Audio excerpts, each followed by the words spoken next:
Nini ifanyike juu tumalize maneno ya chuki ndani ya vile ya Uvira? Ni mambo mengi ya kufanya. Kitu ya kwanza ya kufanya, kile kenye mtu apendi bamfanyie, asikifanyie mtu mwingine. Hiyo ndio kitu ya kwanza ya kufanya.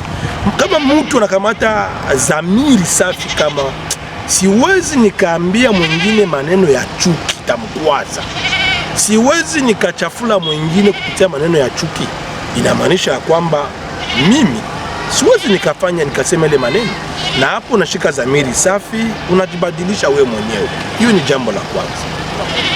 Jambo la pili yenye inatukafanya si hapa Uvira ni kwamba watu, kila mtu iko mkabila yake, ndio, lakini ukabila wako usitume uchukie mwingine kabila.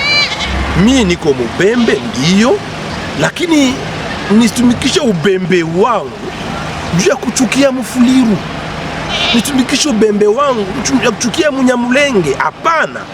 Lakini nitumikishe ubembe wangu kwa ajili ya maendeleo ya watu wa Uvira, kwa ajili ya amani, ya usalama ya watu wa Uvira.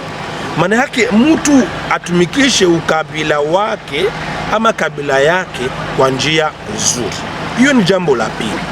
Watu watelewa kwamba njia ya tatu ni kwamba tukatale manipulation ya wafanyasiasa, tukatale manipulation ya kabila zetu. Kuna wazee wa kabila zetu wenye wanataka watu manipule kwa faida yao wenyewe wale wazee. Kuna wafanyasiasa wenye wanataka watu manipule sisi vijana kwa faida ya wao wenye wafanya siasa. Mtu anapenda uchukie kabila ya wengine kwa ajili ya kabila ya maendeleo ya wafanya siasa. Kuna wafanya siasa hapa purke wapite kuma eleksio hapa Uvira, inabidi uchafule kabila zingine, na hilo jambo aliko sawa.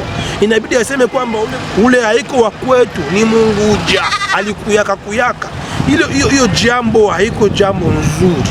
Hiyo manipulation politique na manipulation tribale ma communautaire ya wazee. Jambo la tatu la kufanya ama la ine ni kwamba tuone kwamba kuishi kwa pamoja ni nguvu. Donc kwa Pacifique c'est une force.